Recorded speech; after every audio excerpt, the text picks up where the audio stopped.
I'm going to start with three basic topics today, to probably try and talk about, 15 minutes or so. What I'm going to talk about are kitchen trends. Now, we're also going to talk a little bit about natural light in architecture and in your home.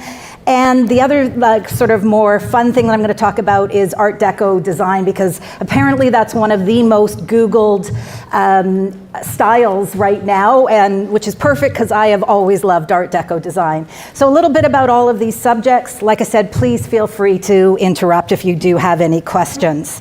Now, talking about kitchen trends for 2023 and beyond. Quite honestly, I hate the term trends, especially in hard interior design. Trends are great in decorating, trends are great in pillows and things that you put in your house, but in your hard interior design, you want those things to last a long time. So we're not really gonna call it a trend, we're gonna call it kitchens moving forward. Because the last thing that I want to do when I come into your home is put a trend into your house that in your hard interior design that you've spent a lot of money on that's going to be out of style in a couple years. Now that really is a question that people ask me all the time, is like how do we know this isn't going to go out of style? Well, styles are cyclical.